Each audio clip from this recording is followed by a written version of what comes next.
Estoy peinado. Buenas tardes a todos. Señoras del jurado, comenzamos la quinta charla del curso que estamos haciendo. Me parecía la mejor manera de empezar, he visto, para preparar la consumación siempre en la Asociación Católica de Maestros, y el Evangelio de hoy me parecía estupendo para lo que nos ocupa. Bienvenida. Del Evangelio según San Juan, este es el Evangelio de hoy. En aquel tiempo dijo Jesús a sus discípulos: el que acepta mis mandamientos y los guarda, ese me ama. El que me ama será amado de mi Padre, y yo también le amaré y me manifestaré a él. Le dijo Judas, no Iscariote: Señor, ¿qué ha sucedido para que te reveles a nosotros y no al mundo? Respondió Jesús y le dijo: el que me ama guardará mi palabra, y mi Padre lo amará. Vendremos a él y haremos morada en él. El que no me ama no guardará mis palabras, y la palabra que estáis oyendo no es mía, sino del Padre que me envió. Os he hablado de esto ahora que estoy a vuestro lado, pero el Paráclito, el Espíritu Santo, que enviará el Padre en mi nombre, será quien os lo enseñe todo y os vaya recordando todo lo que os he dicho.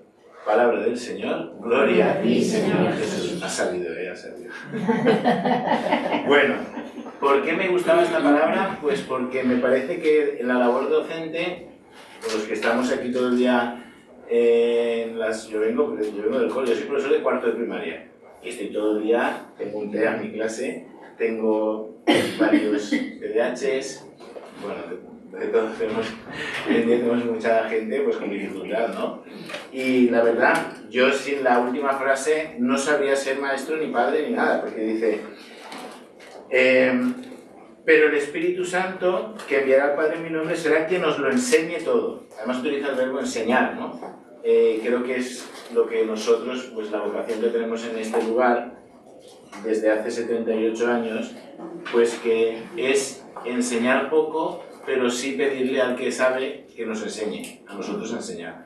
Entonces, pues nada, eso es lo que nosotros intentamos todos los días. Yo no sé vosotros, pero yo todos los días rezo para que en la medida de lo posible me equivoque lo menos que pueda con mis alumnos, con mis hijos, con mi mujer. Pues mira, entonces, en ese sentido, pues pedir el Espíritu Santo con estos niños para saber, porque además es la experiencia, si habéis tenido TEAs, mi experiencia con cada uno de ellos es muy diferente. Yo estoy con uno y me funcionan unas cosas con él.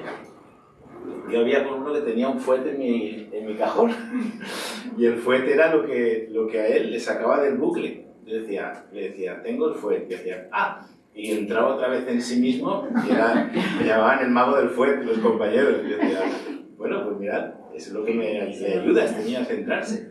Pues bueno, lo digo porque el Espíritu Santo nos lo enseñará a todos, ¿no? Gracias. Gracias. Bueno, buenas tardes. Una tarde más.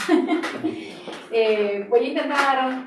Nada, nos quedaba muy poquito del otro día, ¿vale? Y lo acabo si me permitís, porque nada, quedaban dos o tres cositas por cerrar, porque vimos toda la parte del TIC sobre todo, que era la que más útil os iba, o yo creo la que más, ¿no?, os va a ayudar en el día a día en el aula. Luego lo de las intervenciones sociocomunicativas, que es verdad que lo dije como muy por encima, porque es que hay tanto, ya os dije que si os interesa, os animo a que os forméis tanto en PEC como en lenguaje natural asistido, ¿no?, y en todas las estrategias que hay. Y en otras, nada, hay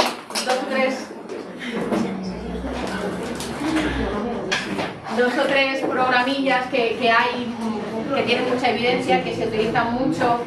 Este es el DIR Floor Time, que se llama Floor Time normalmente, o lo conocemos como Floor Time. Sobre todo se trabaja mucho con nenes muy chiquititos o con nenes que presentan mayor grado de afectación, ¿no?, o mayores dificultades en el día a día. La base de este modelo, que también tiene una formación específica, aquí en TEA todos, o sea, venimos, os contamos un poco de todo, unas pinceladas, y luego hay que formarse en cada una de las, ¿no?, de los programas, de las técnicas, de las estrategias, etc. La base de este programa un poco es, en vez de intentar traernos al niño a nuestro mundo, meternos nosotros en el mundo del niño, que si veis es un poco lo que te estoy intentando, ¿no?, comentaros siempre en todos los sentidos. En este caso, como os digo, está centrado, pensado para nenes con los que resulta más difícil conectar. No sé si habéis visto, hay un corto por ahí por internet que se llama Mi hermanito de la luna, Es súper bonito, en blanco y negro, está hecho dibujado por unos papás, creo que está dibujado por ellos, por unos papás de un nene con TEA y está narrado por su hermanita. Está en francés, pero está subtitulado, así que no os preocupéis. Me gusta mucho porque es esta sensación de que muchas veces tenemos la sensación de que el nene con TEA o la nena con TEA está como dentro de una burbuja y no sabemos cómo meternos dentro de esa burbuja, ¿no? No entramos. Muchas veces es que estamos intentando sacarlo ahí de la burbuja y a veces vale la pena meternos nosotros dentro.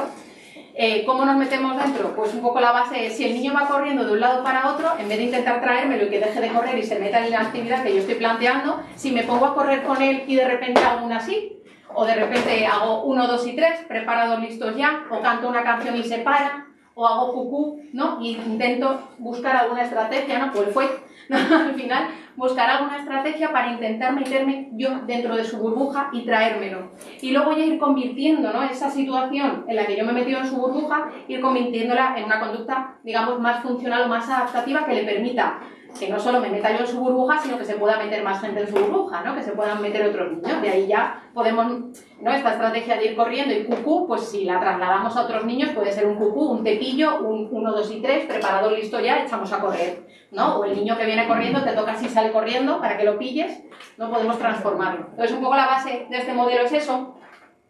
Y luego hay otros muchos programas, el Denver, el Jasper, están pensados para trabajar, sobre todo el PAC, sobre todo para enseñar a las familias cómo trabajar, ¿no? Cómo interactuar, ¿no? De la manera más beneficiosa, más favorecedora a nivel de comunicación, de interacción social sobre todo, ¿vale? Este tipo de programas, es verdad que el PAC, por ejemplo, tiene versiones de más mayores, como veis ahí, de 7 a 11 años, pero todos estos están más centrados en la intervención con más chiquititos, igual que el Hanen, que tiene más que palabras, es un poco el título del libro que lleva este programa, ¿no? O que dirige este programa, pues si veis el título más que palabras, ¿no? Que no solo nos comunicamos con palabras, sino con otras muchísimas cosas, ¿no?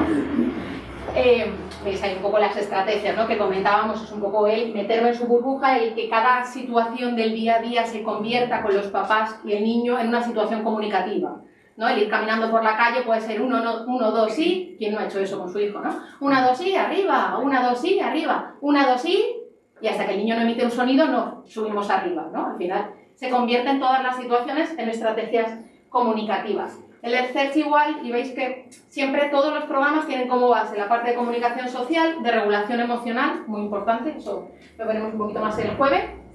Y luego es verdad que se puede trabajar mucho, en psicología trabajamos también desde, si alguien ha ido a terapia alguna vez en su vida, intervenciones más cognitivo-conductuales, que decimos, ¿no? De trabajar sobre tus pensamientos, sobre tu conducta, qué me provoca esta situación, qué pienso y entonces qué hago, ¿no? Todo esto. Pues con niños con TEA os decía el otro día, todo lo que trabajemos con los niños con TEA realmente no cambia tanto el qué voy a hacer, sino el cómo lo voy a adaptar, ¿no? Lo tengo que llevar a su forma de procesar el mundo. Entonces, si veis ahí, por ejemplo, esto es un apoyo visual de un nene que lleva muy mal el tema de perder en los juegos y su interés restringido son los dinosaurios, ¿no? Entonces, la historia social, ¿no? El cuento está hecho con Rex, me llamo Rex, me gusta mucho jugar con mis amigos, nos gusta jugar al escondite, a pillar, pero también a juegos de mesa, mis juegos favoritos son el Memory, el quién es quién y serpientes y escaleras. Obviamente está todo basado en lo que le gusta al niño en cuestión, ¿no? Me encanta ganar en los juegos, cuando gano me pongo muy contento, apoyito visual, estoy muy contento, pero odio perder en los juegos, cuando pierdo me enfado y me pongo triste. No sabéis lo triste y lo enfadado que se pone. Cuando pierdo intento tranquilizarme, respirar y pensar en qué otro día ganaré. Entonces, con este mismo niño, contando esta historia, día tras día, repasando, reformulándola, ¿no? Y todo esto, buscamos estrategias que puedo hacer cuando pierdo. ¿Qué cosas sí que puedo hacer? Pues puedo respirar, puedo contar hasta 10, puedo pensar que otro día ganaré, puedo decir estoy enfadado, puedo dibujar. ¿Qué no puedo hacer? Pues no puedo insultar al otro, no puedo destrozarle el fuego al otro, no puedo gritarle, no puedo burlarme, no puedo empujarle, ¿no? Todo esto es lo que no puedo hacer. Y luego, si alguien ha ido a terapia en algún momento de su vida, esto son registros. Hoy hemos jugado a lo que hayamos jugado, si he ganado o no he ganado, cómo me he sentido y qué estrategia de todas estas he utilizado. Pues he conseguido respirar 10 veces. ¿Cómo me he sentido después? ¿Me he sentido mejor o me he sentido peor?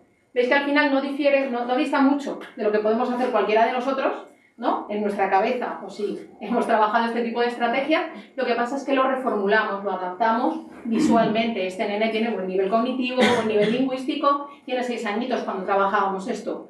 Le sirvió maravillosamente, dejó de pegar patadas, de lanzar cosas por los aires cada vez que perdía, de tirar las sillas, de tirar todo el tablero del memory o de lo que fuese, y entonces buscaba, obviamente se seguía enfadando, a ningún niño le gusta perder, pero buscaba estrategias, ¿no? Y conseguía esa parte de regulación emocional. Otro tipo de estrategias, esto es un programa que está solamente en inglés, empezamos a hacer así un poco la traducción, entonces bueno, lo mismo, buscábamos estrategias, dar estrategias, buscar cuáles son las más adecuadas para cada niño, ¿no? Como decía Eduardo, depende del niño, pues hay niños que les gusta pintar su enfado, hay niños que se pone música, hay niños que se tumba y aprieta un cojín, hay niño que viene y te dice dame un abrazo y entonces le das un abrazo y consigue. Hay niños que necesitan salir a correr, dependiendo, ¿no?, de cada uno de los niños. Hay muchas otras estrategias, este es uno de los recursos, volando con metas, recursos de Mindful TEA, que están adaptados, como veis visualmente, no son los pictos habituales, pero son pictogramas también, trabajado por FESPAU, que tiene adaptado estrategias de masaje, más bien de automasaje, para conseguir buscar la autorregulación emocional. Tiene luego estrategias de las de respiración, pues volando como un cohete, ¿no? Llego hasta la luna respirando y luego vuelvo, ¿no? Tiene distintas estrategias que son adaptadas, técnicas de respiración, técnicas de relajación muscular que son adaptadas visualmente.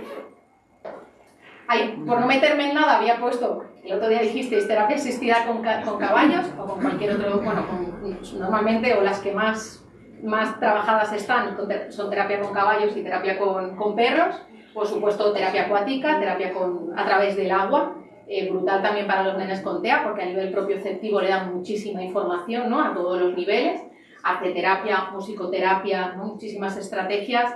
Realmente es terapia a través de, ¿no?, es utilizar como elemento motivador un elemento diferente a los que utilizamos en terapia o en el cole, ¿no?, en el día a día. Y luego toda la parte del entorno adaptado, ¿no? Es bueno, con todo esto que hemos contado y si consiguiésemos llevarlo al día a día, ¿no? O si consiguiésemos... Esto es una carta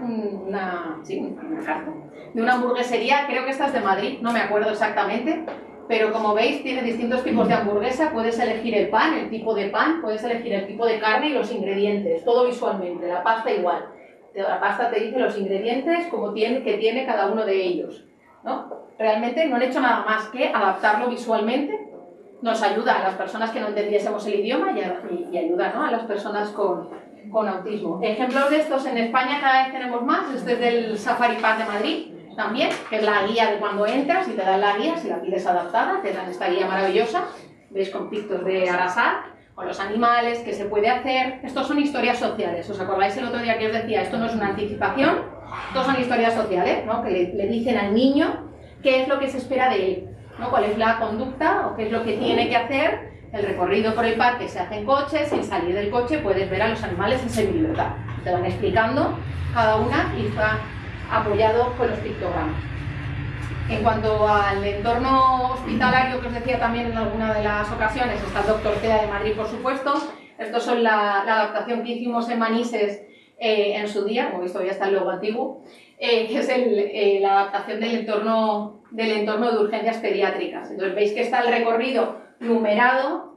Es verdad que hay cosas todavía que mejorar, le tenemos que dar una vuelta, porque no acaba de estar muy clara la parte de abajo, ¿no? No es muy claro a nivel visual. La parte de arriba sí, del 1 al 5, y luego abajo ya se nos lía un poquito. Pero bueno, como veis está la palabra escrita, está fotografía, está pictograma, esos están paneles grandes. Cuando el niño entra puede seguir la secuencia de qué es lo que va a suceder en el entorno hospitalario en urgencias. Y lo mismo trabajamos con anticipación visual, por ejemplo, en el momento de hacer extracciones de sangre. Trabajamos mucho con nuestros nenes a la hora de tener que hacerles electroencefalograma, resonancia. Resonancia es verdad que menos, porque como al final llevan sedación, pues menos, pero electroencefalograma tienen que estar despiertos, o extracciones de sangre. Como es la secuencia, en este caso de arriba a abajo, en vez de izquierda a derecha, pero ya dijimos que podían ser los dos, y tiene la secuencia de pictos y la palabra escrita, bueno, el texto escrito, para que se lo pudiesen contar los papás. Y si veis aquí en la consulta de triaje, pues lo mismo, ¿no? Está, ¿qué es lo que me va a hacer la enfermera? Me mide, me pesa, me toma el pulso y está todo explicado o acompañado en la medida de lo posible. Y por último la parte sensorial, que es verdad que aquí no me he metido porque el primer día contamos un poquito el procesamiento sensorial, pero muchas cosas que sí que os invito a que en vuestro entorno escolar, ¿no?, podáis analizar vuestra clase, vuestra aula o todos los espacios del cole desde esta visión de lo que hablábamos del procesamiento sensorial, ¿no? Todos estos focos que son matadores muchas veces, ¿no?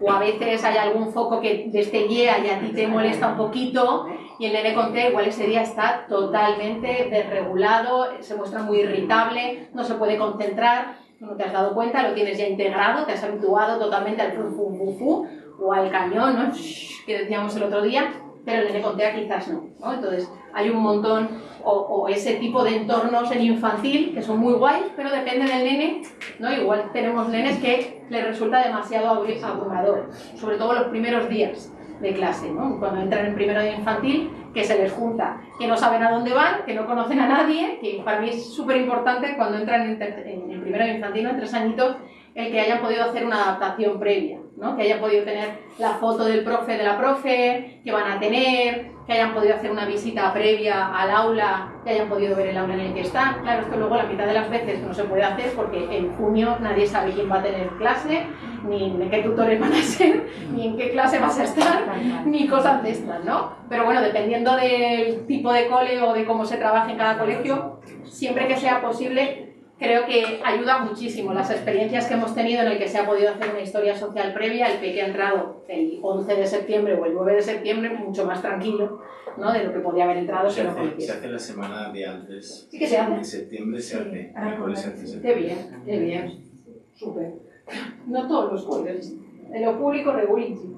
O sea, por ley está establecido. ¿Sí? Sí. Por ley es obligatorio. La primera semana de septiembre. Antes de que ellos se... Sí. Solo en infantil. En infantil, claro. hablo de infantil. Y 3 años. En primaria. Vamos a empezar por algo simple. Claro. Ya lo... que pasa de infantil a primaria y además el cambio... Lo que pasa es que el cambio de infantil a primaria sí que la experiencia normalmente sí que o el último mes, los últimos 2 meses del paso, no, o sea, no he dicho nada, pero se suelen hacer visitas, ¿no?, de los de primaria a infantil, de infantil a primaria, a ver el aula, ¿no?, cosas así. Esto de padrinos. Se presentan unos a otros. Exacto, ¿no? O van a contarle. Sí, algo así. Entonces, por eso pensaba en lo de primero infantil como que es un estrés máximo, ¿no? Para las familias ya de por sí lo es. Si a veces tenéis nanos, creo que a todos nos ha pasado, ¿no?, cuando entraban en primero de infantil, que dicen, madre mía, ¿qué le va a pasar? Sin ningún tipo de dificultad, pues imaginaros, ¿no?, los peques con TEA. Luego todo el tema sensorial para mí es un mundo. Yo cuando descubrí el procesamiento sensorial en TEA dije, ¿cómo se podía vivir antes sin saber esto? ¿No? Toda la parte, veis aquí esto de las pelotas de tenis partidas por la mitad de las patas de las sillas y de las mesas para que no se oigan, ¿no? Ayuda mucho. Los cascos, de estos que hablábamos el otro día, ¿no?, lo de insonorización, o a veces cuando son más mayores o más adolescentes, o en la ESO incluso permitirles llevar cascos con música en momentos determinados, ¿no? ¿Por qué no? O sea, al final porque si no les permitimos que busquen sus propias estrategias y que las utilicen en los momentos en los que empiezan a saber cómo regularse, van a buscar otras. Y si buscan otras, normalmente son desadaptadas. ¿No? Esa es la cuestión. Nosotros al final, si lo pensáis en vosotros mismos, todos tenemos dificultades a nivel de procesamiento sensorial, aparte de ansiedades y todas estas cosas. Y todos nos regulamos de una manera u otra, ¿no? El que no se toca el pelo, se toca el no sé qué, el que no se muerde las uñas, el que no el reloj. Todos nos regulamos de una manera u otra. La diferencia es que intentamos regularnos de una manera, pues, adaptativa, funcional, que no se note mucho, ¿no?, y que no me disperse tampoco de la situación. Pero si a mí no se me permite regularme de esa manera, ¿qué pasa? Que me desregulo más, ¿no? Si a mí me hubieseis obligado a que tuviese que dar todas las clases sentadita, yo no daría la clase igual, seguro. Porque estoy así, y entonces no necesito regularme de otra manera, y entonces la cabeza se me va y me pongo a pensar en otras cosas y no hilo igual el discurso. Entonces yo necesito estar de pie y moverme. Si no se me permite esa manera obviamente voy a buscar, o mi cabeza va a buscar otras cosas, ¿no?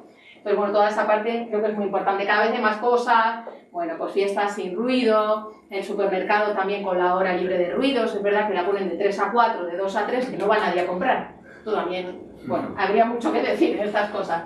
Ese libro habla mucho sobre todo esto, contextos amigables con el autismo, que recoge eso, darle, ¿no? O mirar el mundo desde estos ojos, ¿no? Y decíamos el otro día también en adultos, en otros países se mira mucho esto en el entorno laboral, de permitir pues salas en las que se puedan regular a nivel sensorial, o momentos en los que se puedan evadir, o teletrabajo, ¿no? O muchas opciones que aquí en España nos queda todavía mucho por trabajar en ese sentido. Concluyendo esta parte, que no hay recetas mágicas, eso ya os lo dije el otro día, que no todo vale y que inevitablemente pues hay que estar actualizado, hay que revisar, seguir formándose, ¿no? Seguir viendo qué tiene evidencia, qué no tiene evidencia, esto de dónde sale, esto me funciona, pero ¿y por qué? ¿No? Estas cosas, eso, seguir siempre... Y que el foco, por suerte, se ha ido trasladando más de lo conductual a lo multidisciplinar, ¿no? Ahora el niño no es solo conducta, sino eso que le doy... una visión más holística de, bueno, pues a nivel de procesamiento sensorial y entonces esto que le está creando y cómo está, ¿no? Lo veo más en toda su globalidad, cosa que antes pues era más complicado.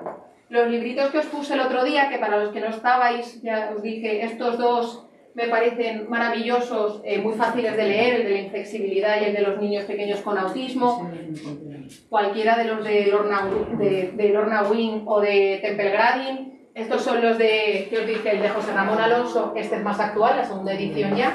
El de autismo con discapacidad intelectual grave, sí que os dije que es un troncho así densito importante, maravilloso. Rita Jordan es ideal escucharla, es una señora que lleva muchísimos años y tiene mucha experiencia. Estos tres que os dije son muy fáciles de leer y maravillosos también, de Isabel Paula. Y luego los otros son todos los de los programas que os decía, el de Demer, de atención temprana, de Hanen, y de Teach, el programa Teach, que lo tenéis allí, uno de los padres del programa Teach. Y os puse aquí pues, un montón de pelis, de series, que seguro que las conocéis, ¿no? Ya hablamos el otro día, de María y yo, Atypical, Good Doctor, de Big Bang Theory, la peli de Temple Grandin, que os dije el otro día, las pelis Me llamo Sam, Rayman, Aquí en Maggie Grey. Todas estas, bueno, tienen su visión, obviamente pues, muy cinematográfica, pero bueno, tienen su punto que nos ayuda mucho, ¿no? A entender. Al-Azhar como catálogo de pictogramas y de recursos, sin duda alguna, El sonido de la hierba al crecer, por supuesto, Anabel Cornago, con su hijo Eric. Los de José Aprende, se me ha olvidado poner, hay una niña Aprende también, no me acuerdo cómo se llama. Eva, pues, digo, era un nombre cortito. Sí. Eva Aprende también. José Aprende, que era el original, y luego llegó Eva Aprende. Y este era el de Dr. Tea, del Hospital de Madrid, que os decía, ¿vale? Que estaba todo adaptado visualmente. Altapi es la página que os dije el otro día, bueno, la asociación que os dije el otro día de terapeutas, de profesionales del autismo. Ya está, yo me he liado más con profesionales del autismo, y ahí hacen formaciones, hay que hacerse socio para tener acceso a las formaciones, porque si no, las sacan primero para los socios y te quedas sin plaza. Entonces eso es lo que no tiene un coste muy importante. Y os dije que hacen curso de actualización en TEA todos los años, desde yo creo que dura de octubre a junio, y luego hacen el de apoyo conductual positivo y el de mujeres, que lo estamos haciendo ahora. ¿Vale? Con esto acabábamos esta parte y empiezo ya. Es que el otro día yo iba bien con los tiempos, pero como nos pusimos a resolver dudas de las preguntas, pues entonces se me descompensó un poquito, ¿vale? Pero hoy empezamos con niñas, adolescentes y mujeres. Y contar esto en 1 hora y media es así como también, bueno, menos de 1 hora y media está bien. Esto lo vamos a contar hoy así como buenamente podamos, pero por lo menos para daros una visión también pues más grande de que esto es otra cosa diferente, ¿no? Bueno, antes de empezar había puesto también, había recogido el tema, porque lo hablamos el otro día, ¿no? Del aumento en el diagnóstico de TEA. Es verdad que los números, o sea, si lees prevalencias de un artículo de otro y tal, cambian de una manera brutal. En España más o menos estamos en 1 de cada 100, 1 de cada 110, 1 de cada 90, 1 de cada 80 y tantos, dependiendo de... Pero bueno, aún así, como veis, pues la proporción es bastante significativa. En Estados Unidos ya se han ido al 1 de cada 56, cada 66, cada 40 y tantos, ¿no? Y, bueno, es un poco... a veces yo creo que es muy complicado. Como os decía al principio, ¿no? Los estudios al final conseguir recoger datos de algo que no lleva tantos años, que además ha cambiado de nomenclatura, que ha cambiado de criterios diagnósticos, ¿no? Que antes se diagnosticaba de una manera y ahora se diagnostica de otra, no exactamente, pero bueno, han cambiado cosas, bueno, pues a veces es complicado. Y otra cosa que creo que es muy importante, que hay que tener en cuenta, es que al final las prevalencias del autismo, igual que otras muchas cosas, se saca de estudios de países donde veis puntitos azules. Hay países en los que no hay datos, ¿no? Y hay países en los que hay muchos datos. Hay países en los que hay muchos datos, muchos estudios, y hay países en los que no hay datos. Entonces, esto es importante también, hay que tenerlo en cuenta, que bueno, la realidad a veces es una realidad como a medias, ¿no? Que no sabemos exactamente a qué estamos jugando o con qué datos estamos jugando, si veis. ¿No? Sobran las palabras, hay zonas en las que no hay puntos azules, no hay estudios de todo esto, ¿vale? O por lo menos no hay estudios con suficiente evidencia que estén. Además, hacer investigación es súper difícil. Cuando te metes en investigación te das cuenta de lo difícil que es, que obviamente tiene que estar bien a nivel metodológico, pero además tiene que haber grupo control y grupo experimental, y entonces, ¿sabes? Estamos hablando de niños, estamos hablando de familias con muchas dificultades, estamos hablando de muchas cosas que es muy difícil al final, ¿no? Tener datos reales, mantenidos en el tiempo, longitudinales y todo esto. Causas del aumento de la prevalencia. Bueno, lo que os decía, que sobre todo los datos corresponden a países con altos recursos económicos, que eso no hay que perderlo nunca de vista. Causas de este aumento de la prevalencia, lo hablamos el primer día. Por un lado, que hay cambios en los criterios diagnósticos. Para mí lo más importante, sin duda alguna, es que hay cambios en las prácticas de detección. Es decir, ahora se sabe mucho más de lo que se sabía hace 20 años, por supuestísimo. Mayor disponibilidad de servicios, de recursos, queda muchísimo, no vamos a entrar ahí, queda muchísimo por hacer, y muchísimo porque esos recursos sean mucho más accesibles y que puedan cubrir a toda la población, por supuesto. Pero no llevo tantos años trabajando en esto, y desde que empecé hasta ahora pues sí que ha cambiado de manera sustancial, ¿no?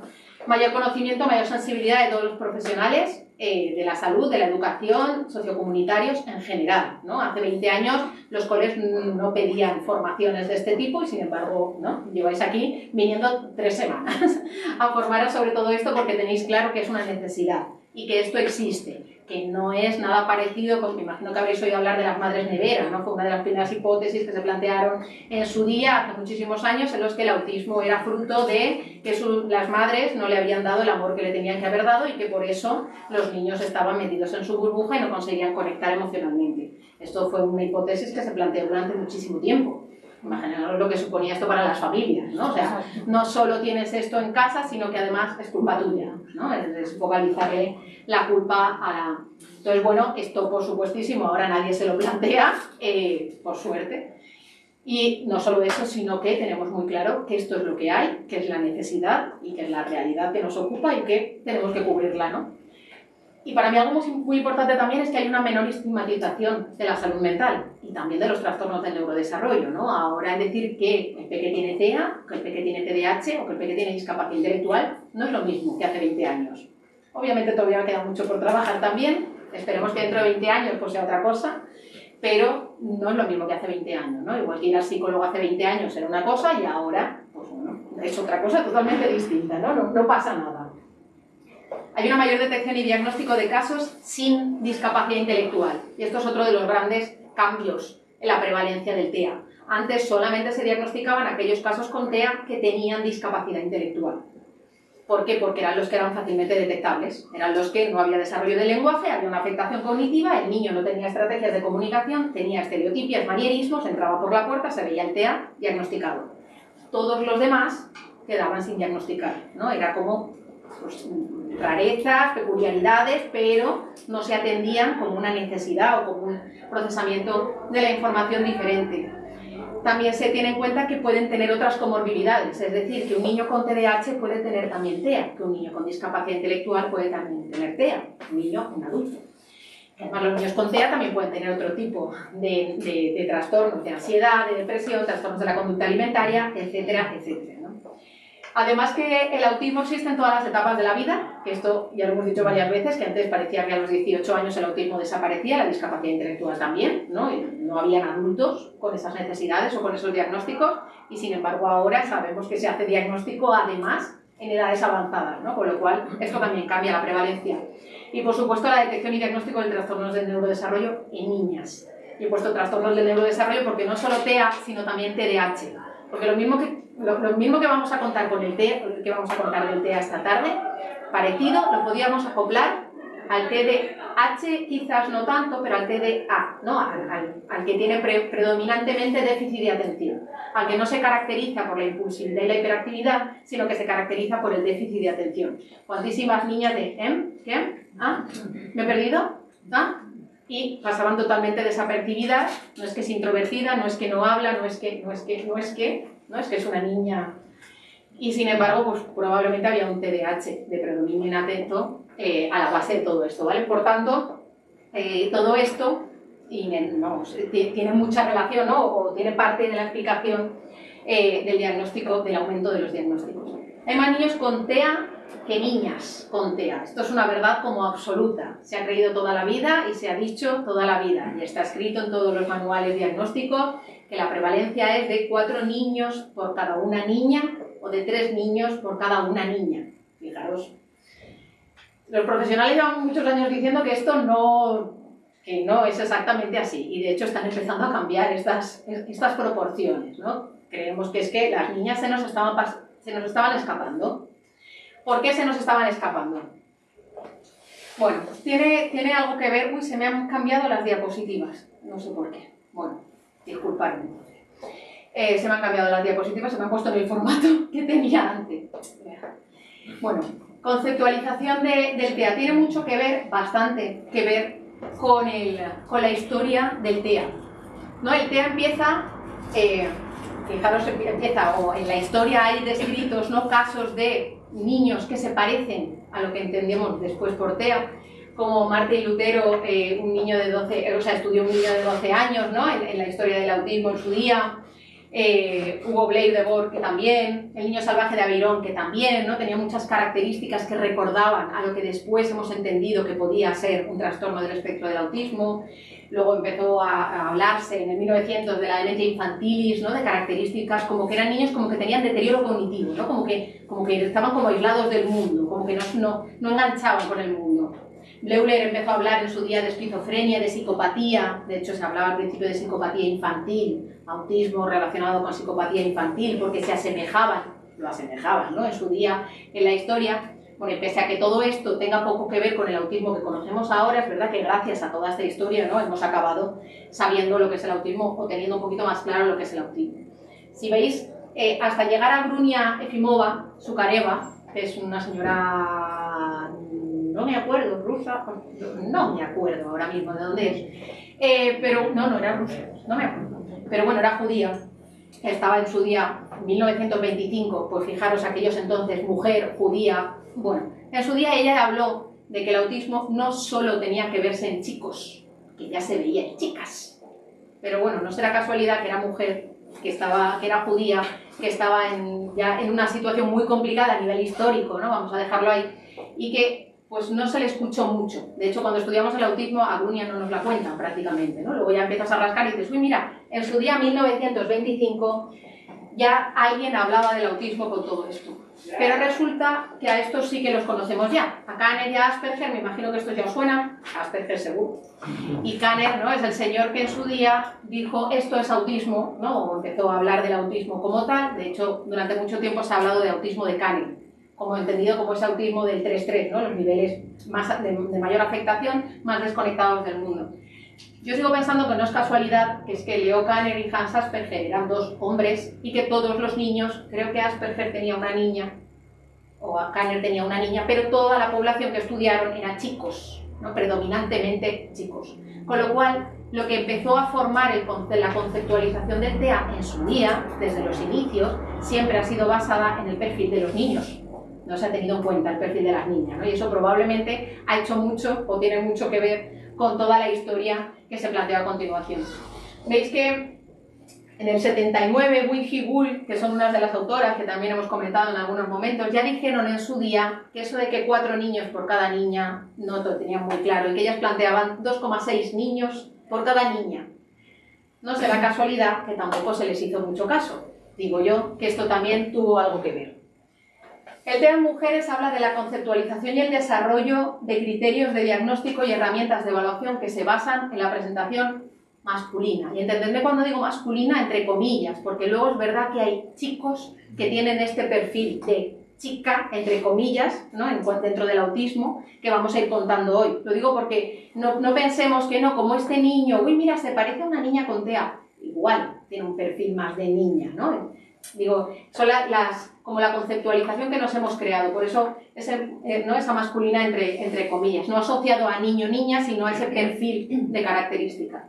Algunas mujeres, además, se plantea que presentan un fenotipo de autismo muy diferente al que pueden presentar los hombres.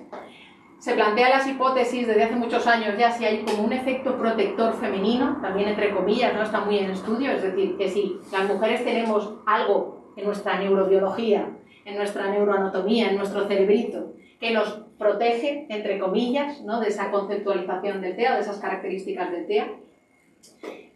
Si puede existir una manifestación de autismo específicamente para la mujer, ¿no? Mis compañeras y yo siempre decimos ahí un poco de broma, cuando lleguemos al DSM-7 o al DSM-8, a lo mejor, ¿no? Tenemos TEA chicos, TEA chicas, TDAH chicos, TDAH chicas, no sé si seremos capaces de hacer esas cosas. Y algo muy importante que, igual que os decía que los datos que tenemos de TEA en general proceden, ¿no? de países que están más desarrollados económicamente o que tienen más recursos económicamente, también es verdad que todos los datos con los que contamos a nivel de investigación realmente proceden de personas que ya tienen el diagnóstico. Es decir, yo hago una investigación para ver cuántos chicos, cuántas chicas hay con autismo o cuántos chicos tienen autismo y TDAH o cuántas chicas tienen y qué cojo. Chicos y chicas que ya tienen el diagnóstico de autismo. Es decir, todas aquellas chicas que todavía no tengan el diagnóstico de autismo no van a entrar en las investigaciones. Entonces me estoy también dejando fuera, claro, una población a la que no puedo llegar porque son chicas que todavía no tienen el diagnóstico, ni siquiera ellas saben, ¿no? Entonces esto también es importante porque las que metemos dentro y de las que recogemos información, que es la que nosotros luego sabemos, está dentro de ese perfil de chicas que ya han sido diagnosticadas. Así como para empezar y a grandes rasgos, hemos ido contando además muchas cosas, las mujeres, las niñas, las adolescentes, las mujeres, con TEA este perfil de mujeres tiene mejor conciencia de la necesidad de interacción social. Es decir, las chicas en general entendemos, nos enseñan, culturalmente hablando, históricamente hablando, que esto de relacionarse socialmente es algo como muy importante, que está bien visto y que es necesario, ¿no? Es algo bueno. Que viene un poco, ¿no? De la historia, probablemente está cambiando mucho con los años, pero es verdad que a nivel histórico, a nivel social, se exige mucha más respuesta social probablemente de una chica que de un chico, ¿no? Niños pequeños que vas a hablarles lo que sea y se van corriendo y ¿qué respondemos? Pensad vosotros en una situación, no sé, viene el hijo de unos amigos y le dice, ay cariño, ¿cómo estás? Y tal, y no sé qué, no sé menos. Y el niño sale corriendo con la pelota, se va a jugar y tal y igual y no te hace ningún caso. ¿Qué os sale? ¿Qué pensáis en ese momento? ¿No? Pues un niño, uy, pues ha ido a jugar normal y corriente. Si viene una niña y le pregunta, ay cariño, ¿cómo estás? Y tal y cual, y la niña hace así, que es tímida, ¿no? Es decir, entendemos mucho mejor que el niño no tenga esa respuesta, ¿no? Y la niña la estamos asociando con timidez, con introversión, ¿no? Con otro tipo de... Pero es verdad que culturalmente esto también tiene mucha interferencia en la idea que hemos tenido sobre TEA durante toda la vida. Tiene más deseo de interactuar con otros, y es real, en la mayoría de los casos es real, pero obviamente tendrán su deseo de interactuar con otros en las circunstancias que ellas consideren, ¿no? Pero es verdad que en general tienen un mayor deseo de interactuar. La pasividad que os decía, comúnmente percibida como timidez, estas niñas tranquilitas, calladitas, quietecitas, que están sentadas en clase, que no hablan, que no gritan, que no se levantan, ¿molestan? No. Son niñas monísimas, que se portan súper bien, ¿no? Son tranquilas, no crean señales de alerta o crean menos señales de alerta. Niños chicos de 3, 4, 5 años que están quietos, no es real. ¿No? Enseguida que un niño esté quieto, dices, bueno, algo pasa. Si una niña de 4, 5, 6 años se siente, está quietecita, ¿veis? Ya mi lenguaje, o sea, mi narrativa ya iba mal, ¿eh? Está quietecita, está sentada en clase, está mirándote y observándote, ¿qué pensamos? Qué buena es, ¿no? ¿Sí o no? Es verdad, es que, por suerte, por desgracia, esto también es parte de lo que tenemos que tener en la cabeza y la realidad, ¿no? Y nos explica mucho del por qué el TEA en mujeres ha sido entendido de otra manera. Tienen más tendencia a imitar a las personas. Siempre nos han dicho que los niños con autismo no imitan, ¿no? Que tienen dificultades para imitar. Pues resulta que las mujeres no tenemos esas dificultades para imitar. De hecho, tenemos una capacidad de camuflarnos y de enmascarar bastante significativa. Y esto también tiene mucho que decir en el TEA. De hecho, en niñas con TEA muchas veces se observa, ¿os acordáis que hablábamos de las ecolalias? Pues de copraxias. Es decir, yo veo que alguien está haciendo una conducta y hago exactamente lo mismo que ella, pero sin saber por qué la estoy haciendo. Si ella está escribiendo, puedo estar escribiendo. Si veo a alguien que se coge el pelo, puedo cogerme el pelo de la misma manera. Si veo a alguien que se rasca la oreja, puedo rascarme la oreja de la misma manera. Es decir, es casi como un espejo, igual que las ecolalias, pues la ecopraxia, ¿no? Es una repetición de una conducta, de un acto, de un gesto que no tiene ninguna función para mí. A mí no me pica la oreja, pero como veo a la otra que se está rascando la oreja, la hago de manera casi que instintiva. Y esto ha mermado también en el diagnóstico, ¿no? Si siempre nos habían dicho que los niños con TEA no imitan, pero mirad, sí imita súper bien. Se sabe los vídeos de TikTok de maravilla, ya la hemos liado, ¿no? Y claro, cuantísimas niñas con TEA se saben todos los vídeos de TikTok, igual que las de no TEA. Tendencia a camuflar las dificultades desarrollando estrategias de compensación, que es lo que os decía antes. Y son niñas además que muchas veces tienen una o poquitas amigas, pero resulta raro, llama la atención si las niñas ya de 8, 9, 10 añitos tienen un grupito de 2, 3 niñas jugando en el patio. ¿Verdad que no? En el caso de las niñas no resulta llamativo. O que incluso solamente tenga una amiguita con la que siempre va, con la que siempre se sienta, con la que van vestidas iguales, que se ha pintado el pelo igual, que no, todas estas cosas, que lo hace exactamente todo igual que la amiguita. Esto no nos dispara ninguna alarma, porque muchas veces es parte de su desarrollo normotípico, ¿no? El desarrollo normativo. Nuestras niñas son capaces de hacer esto y a nosotras no nos falta. Algún ejemplo. He pasado toda mi vida sin entender las relaciones sociales. Cuando era adolescente me dedicaba a mimetizarme con las demás chicas que estaban a mi alrededor, haciendo lo mismo que hacían ellas. Una adolescente, ya adulta, bueno, ya adolescente avanzada, ya está en la edad adulta, que reconoce, una vez ya ha llegado al diagnóstico, que ya no ha entendido nunca las relaciones sociales. Que además no entiende por qué el resto del mundo no somos literales y concretos, no entiende por qué utilizamos la abstracción, los dobles sentidos y todas estas cosas, con lo fácil que es ser concreto, ¿no? Me dice ella. Se da cuenta de que no sabía cómo hacer las acciones y lo que hacía era observar a su alrededor qué es lo que hacían los demás. Y llegó un día en que me di cuenta que llevaba toda la vida sonriendo y no sabía por qué, ¿no? Esta os la conté hace también unas sesiones, es la mamá de una de las nenas diagnosticadas también en la unidad, y ella se dio cuenta cuando le llegó su diagnóstico. Hasta el momento no le había llamado la atención. Lo que os decía es que si no estoy así, alguien me va a preguntar cómo estoy, yo no sé cómo estoy, no sé qué le tengo que contestar, voy a estar entonces estoy así, y todo va bien, todo el mundo me mira, todo el mundo me saluda y todo ok, ¿no? Y es verdad, en realidad, sabemos que si te cruzas a alguien, tú tienes un muy mal día, vas por el cole, te cruzas a alguien, a un compañero y no te apetece nada tener que explicarle lo mal que estás hoy o por lo que te haya pasado, ¿qué haces? ¿Qué tal el día? Muy bien, estoy fenomenal. Luego dices, madre mía, ¿cómo estoy, no? Eso es camuflaje, ¿no? Al final, lo que pasa es que todos camuflamos a ratitos. El problema de las personas con TEA, de las mujeres con TEA, es que camuflan más de la cuenta, ¿no? Y eso les crea luego muchísima sobrecarga. Por lo general, son niñas que son súper cuidadas por sus compañeros en primaria y cuando llegan a la secundaria ya no son tan cuidadas, ¿no? Cuando llegan a la secundaria es cuando tenemos muchas más dificultades a nivel de relaciones sociales. Se les complica muchísimo la vida. Porque además en la secundaria empiezan a dispersarse más, ¿no? Es como que en primaria todas más o menos se comportan iguales, entre comillas, me resulta fácil imitar, porque bueno, imito más o menos a todas, más o menos todas hacen lo mismo. En la secundaria ya empiezan a ser como más distintas.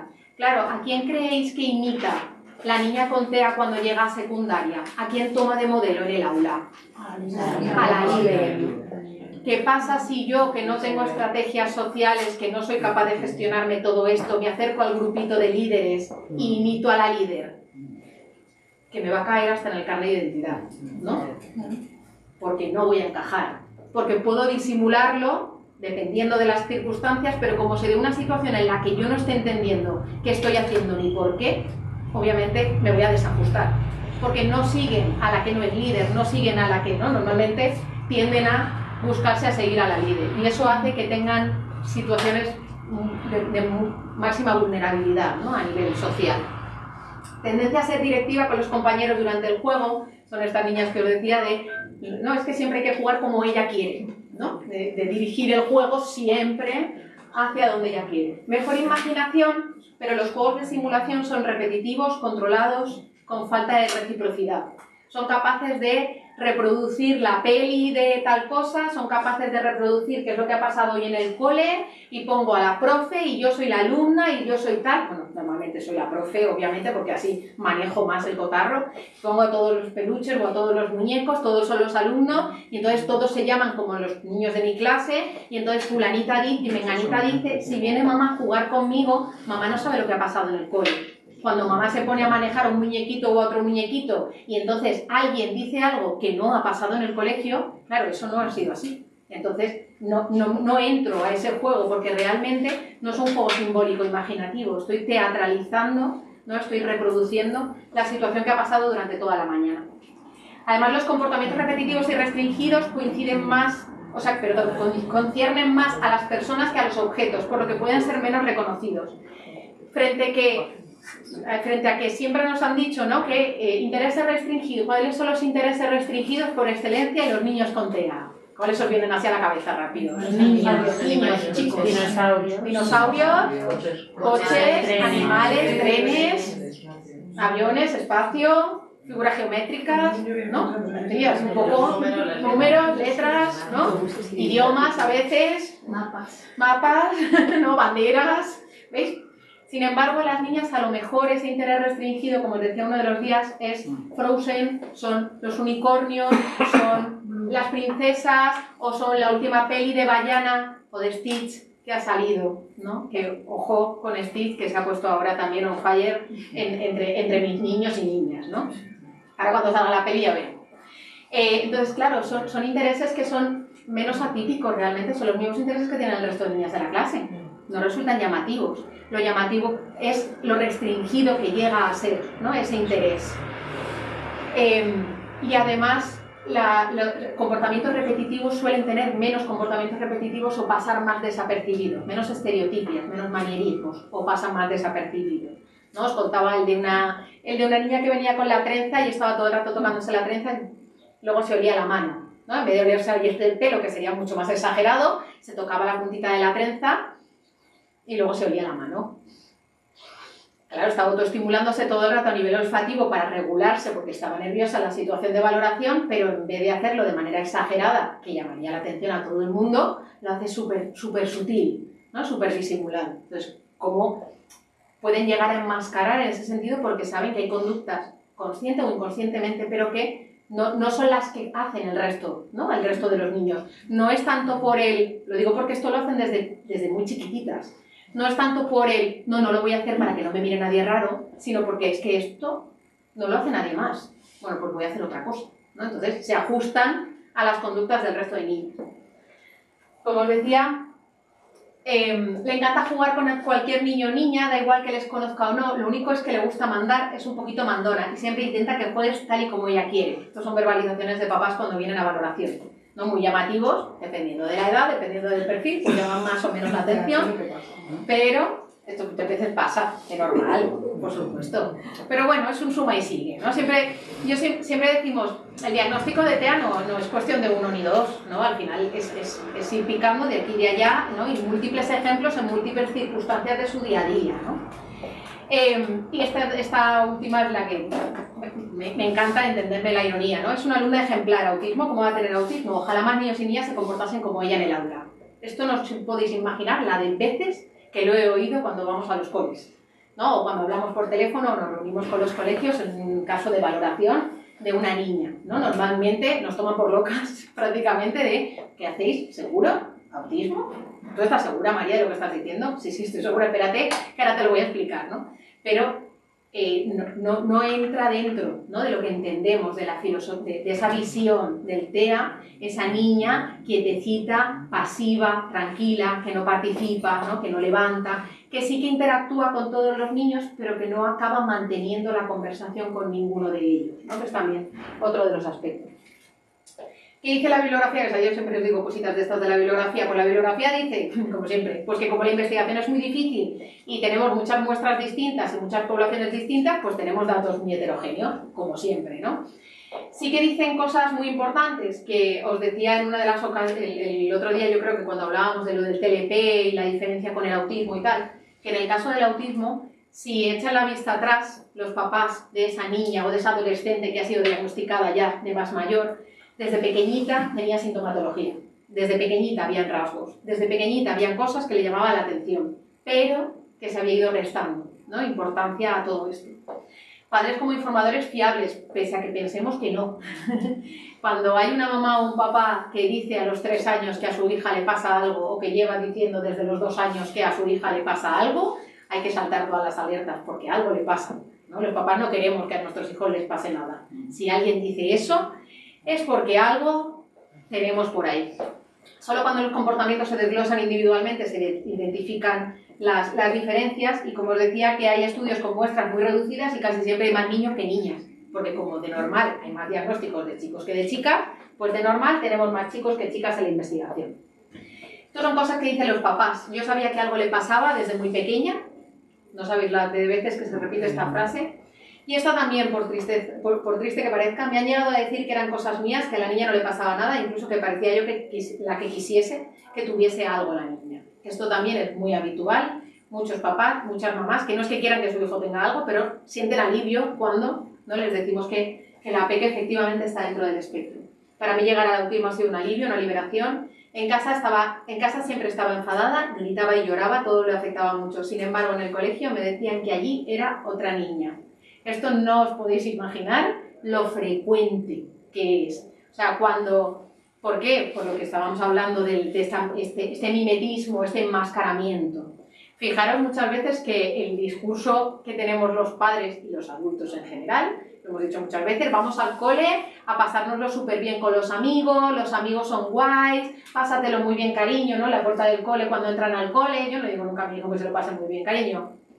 Vamos a hacer lo que podamos, ¿no? O sea, al final, pásatelo como a ti te apetezca. Y el día que sale pues se lo ha pasado mal, ¿qué ha pasado? Vamos a ver, ¿qué ha pasado? Cuéntame. No tiene por qué pasárselo bien. Nuestros niños con TEA, cuando nuestras niñas con TEA, si van al cole a pasárselo bien, los compañeros son amigos, el cole es un sitio súper bonito, que debe serlo, ¿no? Pero es que hay veces que la niña con TEA tiene sus ansiedades, sus angustias, sus aglomeraciones de gente, sus situaciones que no ha entendido, pero el discurso que lleva es que el cole, ¿no? Es un sitio al que vamos a pasárnoslo bien, tengo que tener un buen día, los compañeros son amigos, entonces en el cole tengo un buen día, los compañeros son amigos y juego con todos los niños. Y cuando salgo por la puerta del cole y me recogen mis padres, ¿qué pasa? Explota. Pero de una manera... Yo siempre, esta ya no sé si os la he contado, pero a veces me repito ya como la bola de bolleta. Una niña muy chiquitita estaba en primero de infantil cuando entró. El cole negaba el diagnóstico totalmente porque no veía nada dentro del cole. O sea, no había conductas de ningún tipo, la niña era muy pequeña. La niña tenía un rechazo sensorial a todo, no consentía que se le peinase, ni que se le pusiese ni coletas, ni ganchos, ni nada en casa, bueno, vestirla, ducharla, todo era un martirio para los padres. Sin embargo, en el cole, esto de que a las 5 los visten y los ponen guapos para irse a casa, pues le ponían la coleta y bien tirante, le ponían colonia para todos los lados, le ponían los ganchitos, la niña salía por la puerta del colegio, súper bonita ella con su coleta y maravillosa, cuando la cogía mamá en brazos se arrancaba la coleta, se arrancaba los ganchos y mordía a mamá. Real como la vida misma. ¿Por qué? Porque a mi hija también hacía eso. En este caso, porque llevaba todo el día soportando todo lo que no podía soportar. Pero como había que portarse bien en el cole. Sí, en el cole sí que lo hacía, cuando se lo hacía eso que dices tú, es verdad. Y cuando íbamos a acostar a la noche, que estaba cansada ya. Bueno, pues nos daba patadas y todo. Nos daba patadas y no podía ni eso. Porque se le había llenado el vaso hasta arriba y no podía más, ¿no? Muchas veces es Era que insoportable. llevo soportando esta situación que me la tengo que gestionar como buenamente porque al cole vamos a pasárnoslo bien, el cole y tal, me tengo que portar bien y soy una niña modélica y soy una niña tranquila y soy además muchas veces buenas estudiantes incluso, ¿no? O por lo menos muy responsables y que además cuidan a los demás niños. Sí, eso lo hacen. De hecho, es monitor ahora. Yo digo, iba siempre, cuando era chiquitina, iba al pediatra, íbamos antes al privado. Llegamos allí, estaba toda la sala llena de niños. Y ella se hacía con todos los niños y los llevaba todos para aquí, todos para allá. Y digo, ¿qué está? Claro. Mírala, por ser mayor, los dominaba a todos. Y de hecho, lleva grupos y es ella la que organiza.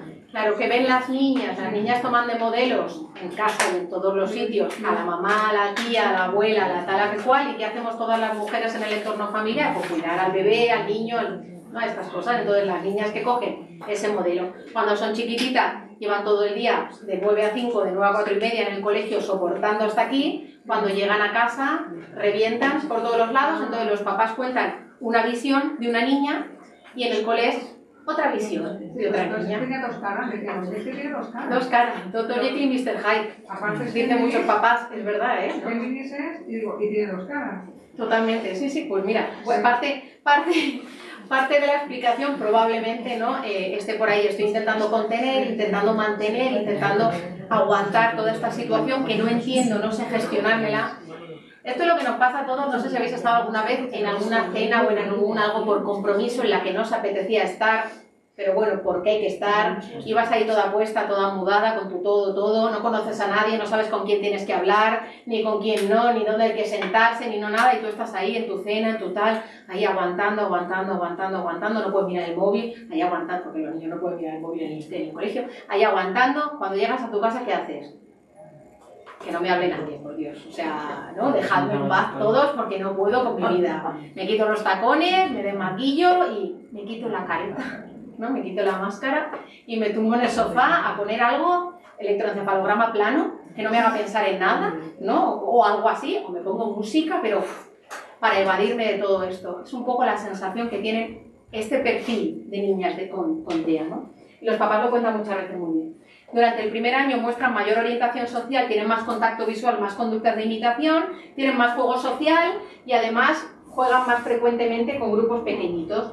Luego, cuando llegamos a la primaria, las niñas con TEA y sin discapacidad intelectual son mucho más capaces de ocultar los síntomas, como os decía, logran interactuar más socialmente que los niños con TEA y además los niños, aunque sean niños con TEA, pero los chicos tienden a interactuar más en grupos más grandes, sobre todo pues, jugando al fútbol, ¿no? Jugando actividades más de correr y con niños más, con grupos más grandes, mientras que las niñas interactúan más en grupo pequeñito, con lo cual es algo que no nos resulta llamativo, ¿no? Incluso lo que decíamos, si solamente interactúa con una niña en cuestión. Entonces, claro, si se supone que en el TEA las primeras dificultades que se observan al final del primer año de vida del niño son en la parte social y en la parte comunicativa, ¿no? El que no señale, el que no te mire, el que no te sonría, el que no tal, y esto resulta que las niñas sí que lo hacen, tiene sentido que los diagnósticos de TEA en niñas lleguen de manera mucho más tardíamente, ¿no? Un poco con lo que comentábamos. El diagnóstico, o sea, los primeros signos de autismo en los chicos se reconocen bastante claramente, la mayoría, esto siempre es, ¿no? En general, sobre los 2 años de vida somos capaces de reconocer sintomatología que tenía el nene en ese momento. En la edad de diagnóstico ronda entre los 4 años, 4 y medio, 5, aunque por desgracia hay veces que llega de manera más tardía. Sin embargo, el diagnóstico de las niñas llega entre 7 y 11 años más tarde que el de un niño, en las mismas condiciones. Es decir, chico y chica, digamos, con el mismo perfil, el chico va a ser diagnosticado entre 7 y 11 años antes que la niña. O sea que fijaros cómo rondamos frente a las prevalencias que hablábamos de 4 chicos frente a una chica, cuando ponemos el 4 2.1, 4 chicos frente a una chica o 3 chicos frente a una chica, empiezan a haber estudios que plantean que 4 chicos por cada 3 chicas. Ojo, que ya vamos ahí igualándonos bastante, llegamos ahí. La cuestión es que es verdad que la probabilidad de diagnóstico de un chico es 4 veces mayor que el de una chica, ¿no? Con autismo, a día de hoy por lo menos. Se diagnostica con más frecuencia en hombres, pero afecta tanto a hombres como mujeres, por supuesto. Y las niñas diagnosticadas de TEA a una edad más temprana son aquellas que tienen o más deterioro cognitivo, o sea, o discapacidad intelectual asociada, exacto, o más signos de daño cerebral o de daño neurológico, sobre todo epilepsia asociada, parálisis cerebral, algún sindrómico, ¿no? Algo más asociado. Entonces son niñas que tienen mayores dificultades a nivel de desarrollo motor, nivel de desarrollo cognitivo, y entonces son diagnosticadas de manera más temprana. ¿Os acordáis estos, los criterios diagnósticos del TEA, ¿no? Que pusimos los azulitos y los verdecitos, ¿vale? Los de interacción y comunicación social. En el caso de las niñas, pues, ¿qué encontramos? Que los comportamientos individuales son más avanzados a nivel de interacción social, tienen más vocabulario, más capacidad de imitación y más deseo social. Claro, con lo cual, esto nos destartala a todos bastante el diagnóstico. Las conductas se confunden con timidez, lo que decíamos antes, tienen más dificultades para mantener la participación social. Niñas que hablo contigo, ¿qué tal? ¿Todo bien? ¿Qué tal? ¿Todo bien? ¿Qué tal? ¿Todo bien? Pero en cuanto me devuelves la conversación, ya no puedo seguir, no sé seguir. Me he aprendido los inicios de interacción y lo hago súper guay. De hecho, muchas veces se confunde porque no, es súper sociable. Da igual que no, el otro día me decía una mamá, es que cuando va a los juniors, que va, pero si habla con todo el mundo, le da igual que estén los de 7 que los de 10 que los de 12. Ella habla con todo el mundo. ¿Cuánto tiempo habla? ¿No? Ella va, interactúa con unos, ¿qué tal? Ah, todo bien. Ay, nos vamos a ir de excursión, sí, sí, tal, no sé qué. Y en cuanto se me va a seguir la conversación, me he ido a otro grupo. Porque si me sigue la conversación, yo ya no sé seguirla. Porque si la inicio yo, sé cómo va a funcionar. Pero en cuanto me la devuelves, ya no sé lo que tengo que decir. Y no tengo modelos a mi alrededor, ¿no?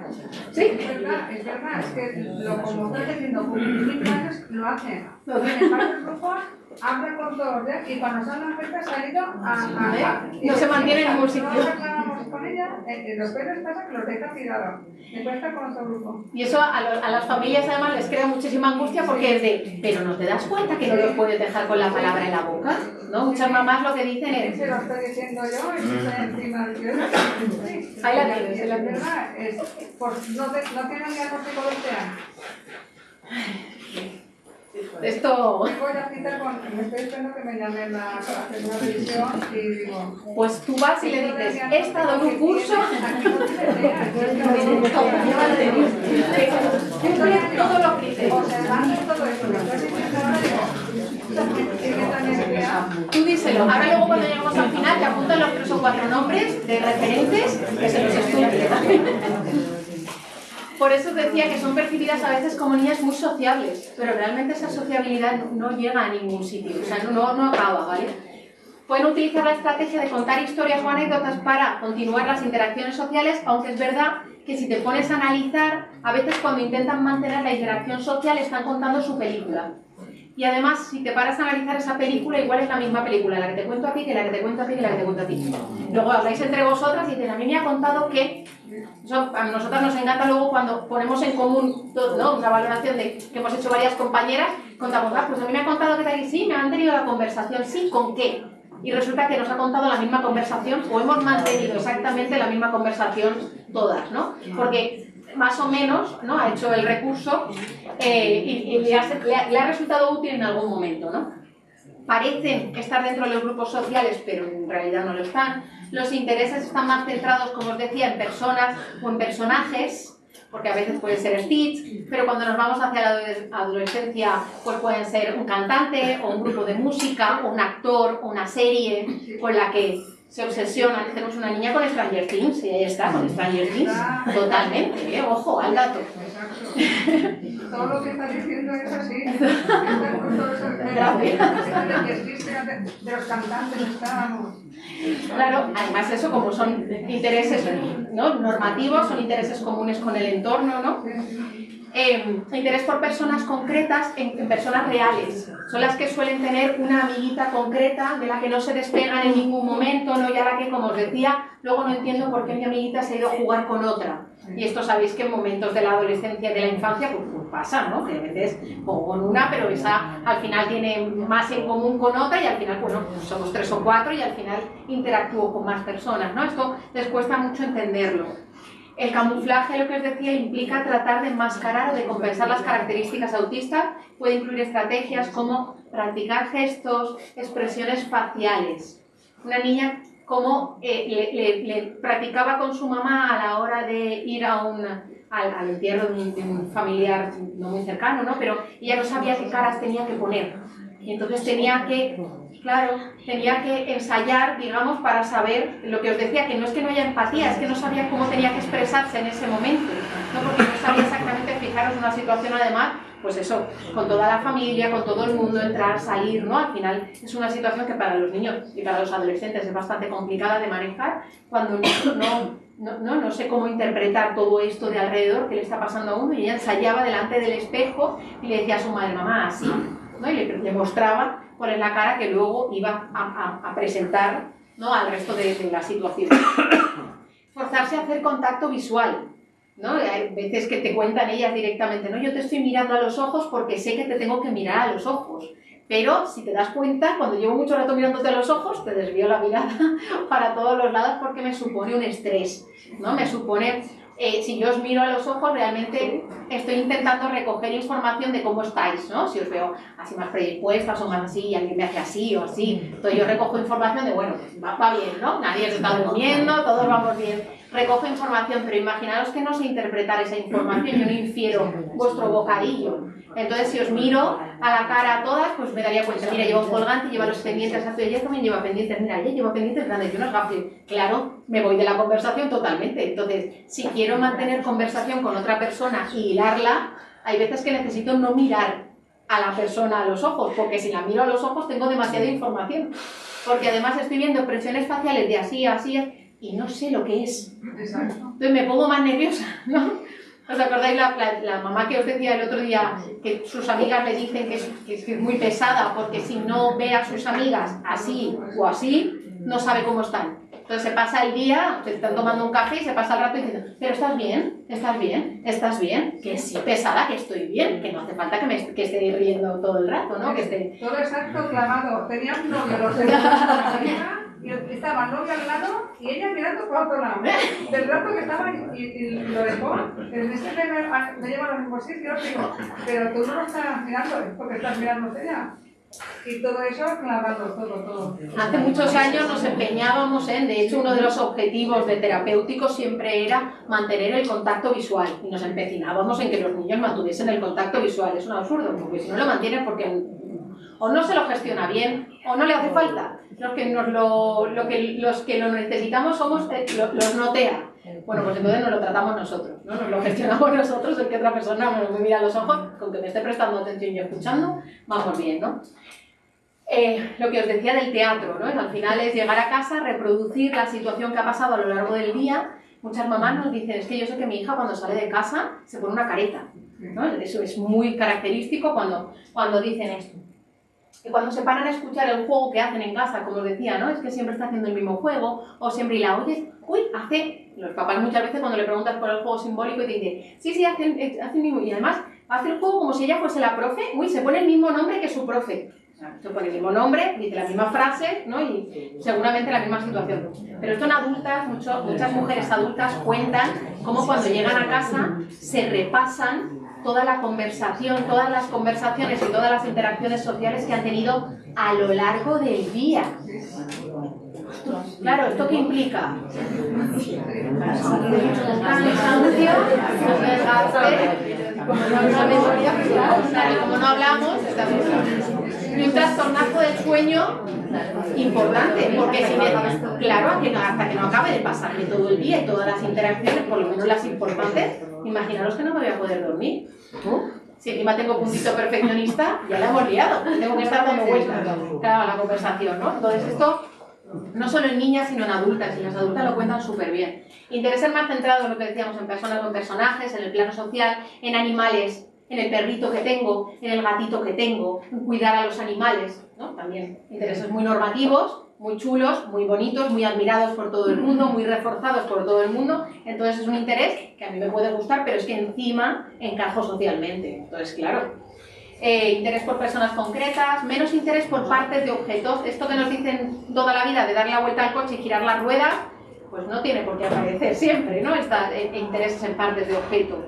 Lo llamativo, como os decía, es la restricción de acceso a otros intereses. Es decir, si yo solamente me gusta Stitch, solamente voy a jugar a Stitch, solo voy a llevar la mochila de Stitch y solo voy a ver la película de Stitch.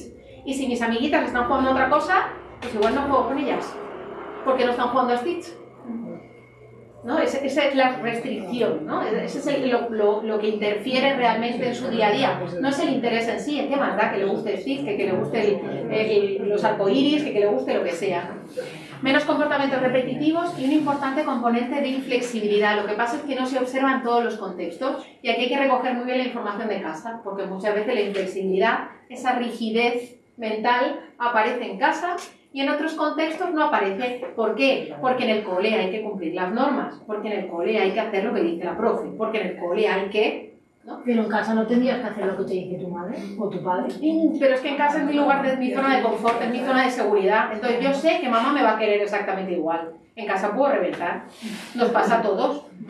No, yo tengo un mal día, voy a trabajar y aunque tenga un mal día no le puedo pegar un bufido a mi compañera. Sin embargo, llego a casa, mi marido me dice algo, igual, pues depende de cómo te pille, ¿no? Igual ese día sí le dice, no me hagas, no, déjalo, luego hablamos. Pero sin embargo, en el trabajo no lo haces, porque sabes que tienes que cumplir, ¿no? Sabes que culturalmente, socialmente, no está bien, yo no puedo responder. Entonces, en casa, sí, obviamente tengo que seguir cumpliendo las normas, pero en casa es zona de confort. Muchas veces le decimos a los papás, en casa es ella, para lo bueno y para lo malo. ¿No? En casa es ella en todo su esplendor. Yo una pregunta, María. Este tipo de, o sea, esa característica es más complicada que se den en niños. Es más complicada, pero puede darse, sí, puede darse. Es que justo, No pensaba, no. no, es que la semana pasada tuve una tutoría con una mamá que se sentó y me dijo, yo creo que mi hijo es Asperger. Y yo en clase no le he visto ningún comportamiento. Y claro, ahora estás diciendo todo esto y ella me decía eso, que en casa era muy rígido, que le montaba muchísimos pollos si no...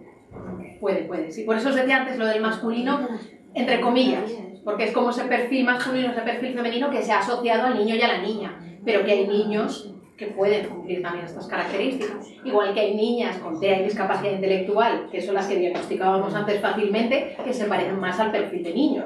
Niñas que trepan, que suben, que bajan, ¿no? Que se tiran por la tirolina, que van a la arena y se rebozan. Estas niñas que son ese perfil más chico de toda la vida, también hay niños que cumplen este perfil. Sí, efectivamente. Claro, es muy pequeña, tiene 3 años. Yo le dije que lo observaría, que yo en clase no había detectado nada, pero que lo observaría y lo pasaría al departamento de orientación.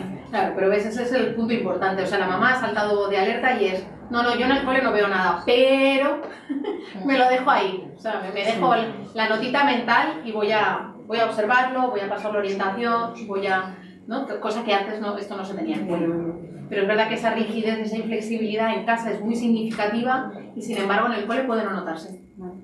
A veces se nota cuando en los momentos de juego libre, en que siempre va por el mismo objeto, o siempre lo hace de la misma manera, o si en ese momento le retiras es como... se contiene, pero igual no salta, ¿eh? Nosotros siempre decimos, es que lo mejor que le puede pasar a un niño que tiene dificultades en el desarrollo es ser exteriorizante, es ser para afuera, es tener rabietas, ¿no? Es explotar, porque entonces todos lo vemos y entonces lo tenemos todos claro. Pero cuando es así, claro, darte cuenta de esto y que además esto tenga relación al final con otras, pero muy buena esa nota mental que has tenido ahí de, bueno, voy a seguir, no le voy a quitar el ojo de encima, ¿no? ¿Te puedo hacer una pregunta? Claro. A ver, yo tengo una percepción que no sé si es real. Comentas que hay un tramo de edad, es decir, que pueden salir del cole las chicas y ya tienen el diagnóstico. Pero es que cuando son mayores y buscan el diagnóstico, los propios profesionales tienen miedo a diagnosticar. Y entonces se pasan por 4 o 5 profesionales y lo van delegando, no, tal, por ejemplo, aquí la famosa Lola Garroté. Lola Garroté está hasta aquí. Y entonces encontrar a una profesional que quiera diagnosticar a una mujer que es súper difícil. Ya, eso sí. Es real, ¿no? Es real como la había Porque vivido. digo, bueno, Sí. porque he visto algunos casos y digo, a lo mejor no es real eso. Sí, ya sé que Lola está hasta aquí, encima yo la recomiendo y entonces ya la hemos liado. Pero, bueno, ya te digo que es que antes teníamos a Noemí también de la Manzana aquí en Valencia, pero creo que ahora ya no está en Valencia. Y sí, ¿por qué no se adapta? Por ejemplo, no hay test específico para mujeres. ¿no? Se está trabajando en ello. Se trabaja en ello, porque nos da la sensación de que está abandonada la mujer TEA. Se está trabajando en ello porque, pues lo mismo que los criterios diagnósticos están pensados en el perfil más masculino, todas las herramientas diagnósticas están pensadas en el perfil más masculino. De hecho, nosotras muchas veces, os decía la escala, el A2, que es la herramienta, que es la herramienta por excelencia, ¿no?, que se utiliza para el diagnóstico, igual que la DIR, yo muchas veces paso el A2 a una niña, no me puntúa, y me da igual que no puntúe porque el A2 es una herramienta más, ¿no? Al final, por toda la historia evolutiva, vas al cole, observas, recoges y tal, y al final hay criterios suficientes como para cerrar el diagnóstico, pero claro, tiene que ser gente que, pues eso, que esté formado, que vea esta visión más grande del TEA. Y en mujeres adultas esto es complicado. En la pública, desde luego, no, sentenciado. Toda la razón. Estos patrones repetitivos es que luego en mujeres adultas también se dan, pero claro, los patrones repetitivos se dan de temas relacionados, ¿no?, con la vida adulta. Entonces, ¿qué temas pueden ser temas estrellas de intereses restringidos en una mujer con TEA no diagnosticada? ¿Una adulta? La moda. La moda. La música, la moda. El maquillaje. Los chicos, las adolescentes, ¿no? Claro, es que me puedo llegar a obsesionar, entre comillas, ¿no?, a prestar atención de manera restringida en esos intereses. Esta mamá que os decía, de la que os comentaba, que decía, un día me di cuenta de que estaba siempre sonriendo y no sabía por qué. Si la veis, es de catálogo, o sea, es una madre, es una mujer guapísima, media perfecta, siempre va divina, siempre con su bolso a juego, con su tal, o sea, es un estereotipo que, lo digo porque muchas veces pensamos ¿no?, en un perfil como más destartalado, más desaliñado, que se arregle menos o qué tal. No, depende. Se diagnostica mucho cuando empieza con los trastornos de alimentación. Exacto. De hecho, la ansiedad, ahí es cuando ya puede entrar en la rueda. De hecho, ahora hay mucha investigación porque se están dando cuenta que un porcentaje muy amplio de chicas, adolescentes, mujeres que están en tratamiento con trastornos de la conducta alimentaria, sobre todo anorexia nerviosa, y que llevan mucho tiempo recibiendo intervención y que se observa que no hay mejoría, ¿hasta qué punto tienen criterios diagnósticos de TEA y por tanto se les está dando un tipo de intervención que no se ajusta exactamente, sí que al trastorno de la conducta alimentaria, pero no al procesamiento de la información de una mujer con TEA? Entonces, claro, por eso no avanzan, porque es verdad que normalmente la intervención en trastornos de la conducta alimentaria la persona mejora, normalmente, a no ser que tengamos algo más, pero normalmente mejora. Pero claro, si además tiene otro tipo de procesamiento, lo digo por esa parte del TCA, con el TEA hay muchísimo. TCA y TEA, aquí en Valencia tenemos a Gemma García Marco, que también está hasta aquí, pero bueno, yo la digo. Gemma García Marco, que también tiene redes sociales y tiene además cursitos también de dismorfia corporal y todo lo que sea TCA, sobre todo en mujer, maravilloso. Patrones repetitivos y restringidos de conducta, lo que os decía, pues eso, los unicornios, los arcoíris, los tanos, y llega a ser totalmente restringido. Bueno, esto ya lo hemos ido comentando todo esto con el paso del tiempo. Entonces, lo que os decía antes, ¿veis? Se me han ido cambiando el formato de una y otra. Bueno, lo que digo. Las herramientas de evaluación, ¿no? Por lo que decías de que no hay herramientas de evaluación, sí. ¿Qué nos encontramos en las niñas con TEA? Pues muchas veces que cuando hacemos la evaluación tienen perfiles así, con lo que os decía, ¿no? A picos. Dicen, no, la niña es muy resolutiva en el colegio y tal, pero tiene dificultades del aprendizaje, pero sí, o tiene adaptaciones en el colegio y luego le haces un perfil cognitivo y está todo por arriba, pero hay cosas así como a picos, ¿no? De repente, cuando están las cosas a picos, os decía, es que no se puede interpretar el CI, ¿no? No podemos decir, bueno, el CI está dentro de la media o no dentro de la media estamos. Es muy importante entonces, os decía también, recoger toda la parte, aparte de cuantitativa, todo lo cualitativo, es decir, cómo lo ha hecho la niña, ¿no? Durante toda la valoración. Y lo que siempre buscamos mucho, valoramos, claro, a veces se reduce la capacidad de inhibición y de contención de las conductas repetitivas cuando hacemos una valoración. Es decir, en situaciones de examen, en situaciones en las que tienen como más presión, a veces salen más las conductas repetitivas, las estereotipias, los manierismos. No en un momento de examen o en un momento de estrés, en un momento en el que se les escapa de sus posibilidades, no tienen estrategias suficientes o tienen más estrés del que pueden soportar, entonces no puedo contener mis estereotipias y entonces muevo los dedos, muevo tal, o me toco el pelo, ¿no? O salen por algún lado. Lo digo porque a veces salen donde no tenía que salir. Mejor desarrollo expresivo que comprensivo. Niñas que tienen muy buen desarrollo expresivo de lenguaje, pero muchos problemas a nivel comprensivo. Entonces, claro, problemas del aprendizaje, sobre todo en las lenguas, en lengua, en valenciano, en inglés, por supuesto, coneixement del medi, ¿no? En todo lo que sea lectura y necesitan más comprensión, pueden tener más dificultades. Lo que os decía, que aparecen todas las estereotipias más en todo eso. En la parte de, por lo que decíais de las herramientas y todo eso, muchas veces es interesante incluir la valoración de la pragmática, ¿no? Bueno, muchas veces no, siempre es interesante incluir la valoración de la pragmática, es decir, del uso pragmático del lenguaje, del uso social, del uso práctico del lenguaje. Lo digo porque gabinetes de orientación pueden incluir también esta parte de valoración de la pragmática para que nos den más pistas. En la parte del ADOS, lo que os decía, lo que se observa es que en el ADOS, que se tienen en cuenta, pues si hace gestos, si no hace gestos, si es capaz de hacer juegos simbólicos, si es capaz de sonreír, de mirar, de expresiones faciales, todo esto resulta que las niñas lo hacen mejor.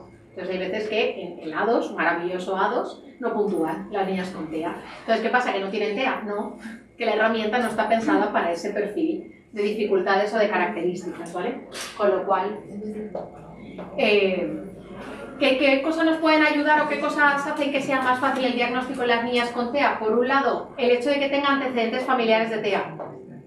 Antecedentes diagnosticados o no, ¿no? Esto lo decimos muchas veces. Bueno, que sepamos que tiene un perfil papá-mamá peculiar, que cuando hablamos con ellos, interactuamos con ellos en una tutoría, pues bueno, hay dificultades a nivel de interacción social, ¿no? O de comprensión de las situaciones sociales o todas estas cosas, o que nos cuenten que hermanito, primo, sobrino, alguien con TEA, bueno, nos da una lucecita de alerta más, ¿vale?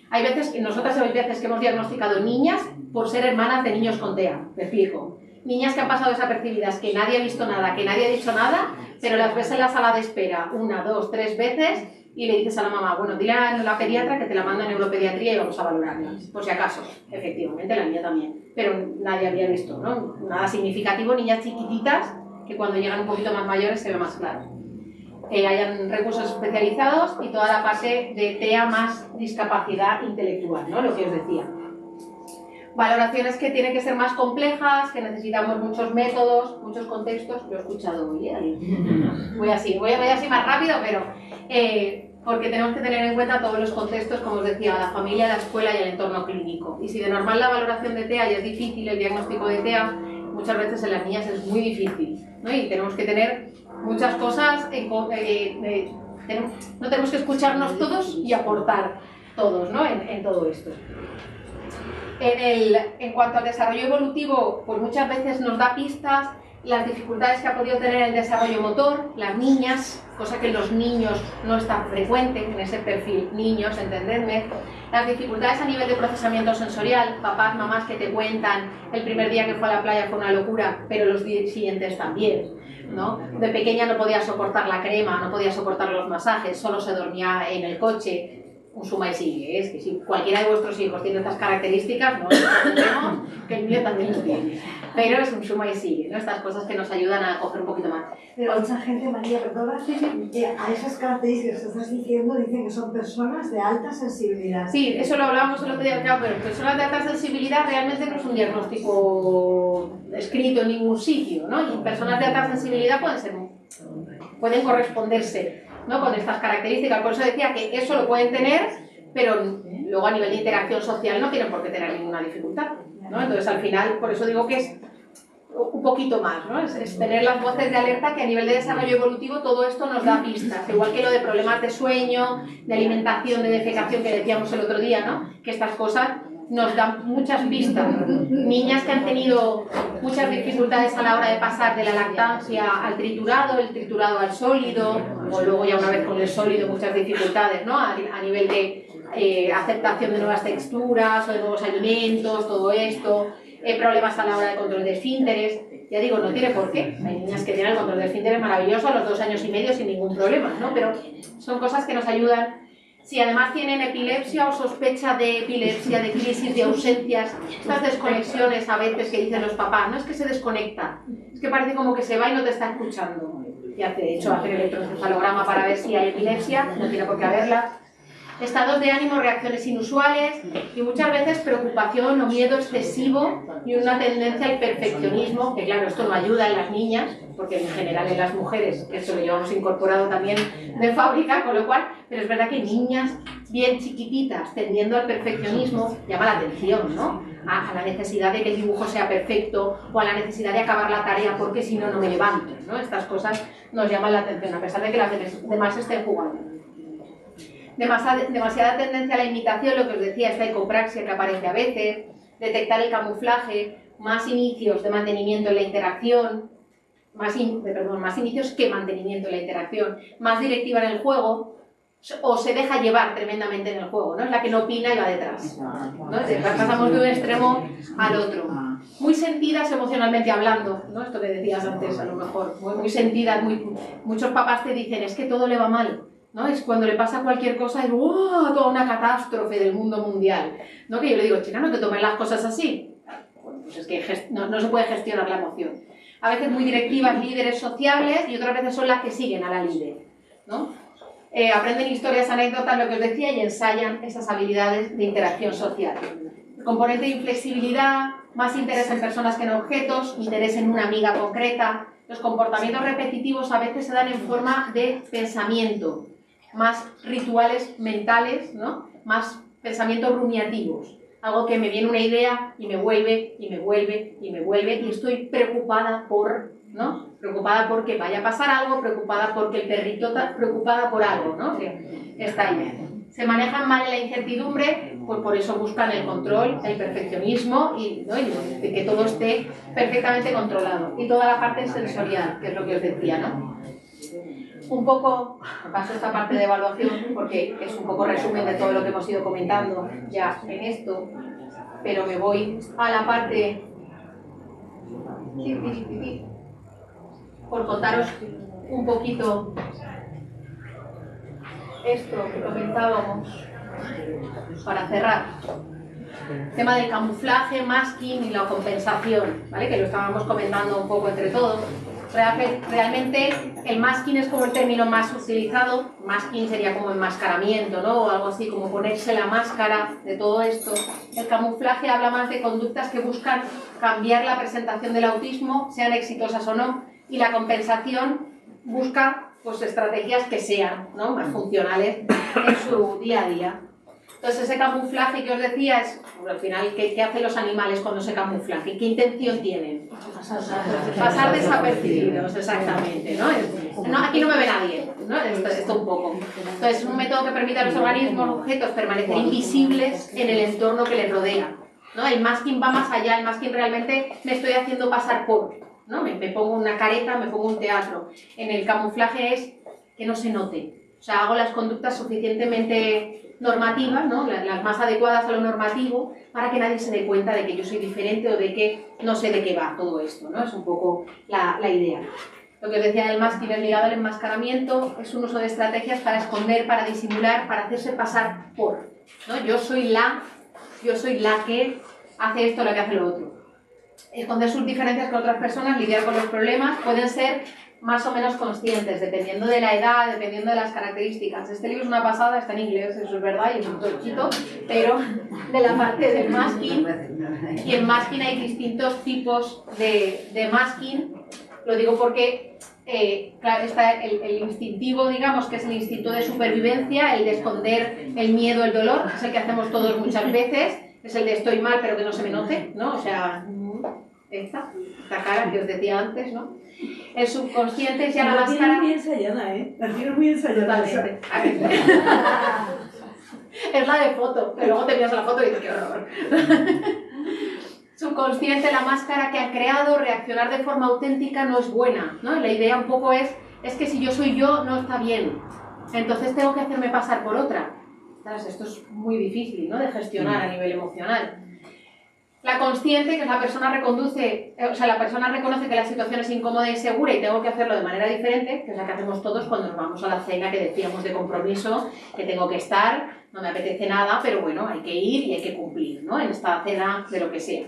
Y luego ya la arraigada, que es una respuesta aprendida que en principio era consciente, pero que se ha convertido ya en una rutina, que no soy, esta es la de que mucha gente dice, sí, cuando voy a casa de alguien de la familia, ¿no? Todo el mundo se cree que soy, ¿no? Y decir, no soy nada así. No es como, no todos me han montado una película que es que se ve que yo cuando voy, pues soy de esa manera, ¿no? Y todos se creen que soy de esa manera, ¿no? Es como arraigado ya, que va conmigo y yo no sé cómo lo he hecho, pero me lo he llevado, ¿no? De casa. Entonces es tampoco la sensación de ponerse una máscara, ¿no? De no saber quién soy. Y esto realmente empieza desde edades muy tempranas, desde que son muy chiquititas. Hay mucho debate también con esto. Yo soy de la opinión, hay bibliografía que me apoya, pero yo soy de la opinión que tengo niñas con 4 años que hacen masking, lo tengo clarísimo. Además, el problema es que como enmascaran, se hacen pasar por, claro, no son ellas, cuando llegan a casa revientan, tienen conductas distintas entre casa y fuera, y además eso les supone muchas veces mucha somatización, es decir, muchos dolores, muchas molestias, porque están acumulando, están aguantándose. Tenemos nenas con valoración de digestivo desde hace años porque están buscándole intolerancias múltiples, alergias, problemas digestivos de cualquier tipo y nadie se da cuenta de que lo que pasa es que hay un diagnóstico de TEA y entonces la nena tiene una sintomatología ansiosa que se la va llevando a casa todos los días.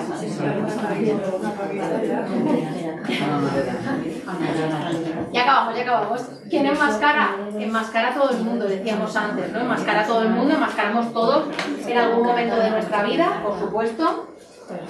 El problema está en que nosotros controlamos cuando enmascaramos, ¿no? Yo voy a una cena en la que voy de compromiso y tengo que enmascarar, me tengo que hacer pasar por, o bueno, estoy enfadada o estoy tal, pero ¿no? Acabas de discutir con quien sea, pero luego te cruzas con el vecino y ¿qué tal? ¿Bien? Sí, todo bien, sí, todo. Uy, el tiempo, tal, ¿no? Y pones la cara de este Martín, porque no le vas a decir al vecino que estás enfadadísima porque has discutido con quien sea, ¿no? Estas cosas pero tú sabes cuando estás controlando, ¿no? Tú controlas esa situación, sabes cuando enmascaras, cuando empiezas, cuando acabas. Y sabes que llegas a casa y eres consciente de que estabas enmascarando y le dices, bueno, no me hables, déjame unos segundos y ahora luego, si eso ya hablamos, ¿no? El problema de las personas con TEA es que esa controlabilidad no se da porque enmascaran durante gran parte del día, ¿no? Entonces llevo todo el día aguantando y eso obviamente crea muchísima fatiga. Figuras relevantes, tenéis a Tanya Marshall, es una de las top, igual que Judith Gould, que es Winnie Gould, de las que os he dicho al principio que en el 79 ya decían de 2,6 por cada, pues esta señora que todavía está diciendo mucho, y lo que hablábamos de las consecuencias del masking, ¿no? Que al final, como llevo toda la vida enmascarando, todo el día enmascarando, ¿habéis oído hablar de esto de la batería social? ¿No? Que últimamente se habla mucho, que las personas con TEA no dicen se me ha gastado la batería social, muchas dicen después de un día de interactuar socialmente o de un compromiso social, necesito 24 o 48 horas de no relacionarme con el mundo porque se me ha descargado, o sea, necesito volver a cargarme la batería social, ¿no? Es esa sensación de realmente estar agotada. Y si escucháis a las personas adultas con TEA, cuentan que están agotadas físicamente, o sea, no ya un cansancio emocional, una fatiga emocional, es que no puedo con mi vida, se me caen las piernas, o sea, no llega a tal punto ese nivel de estrés. Entonces, bueno, esa sensación de ser diferente, esa sensación de intentar encajar una pieza cuadrada donde solo hay agujeros redondos, y al final esa sensación de no saber quién soy, ¿no? De no encontrarme a mí misma, que muchas veces cuando llega el diagnóstico pues consiguen saber por qué han estado rotas toda su vida, ¿no? Muchas de ellas lo describen un poco así.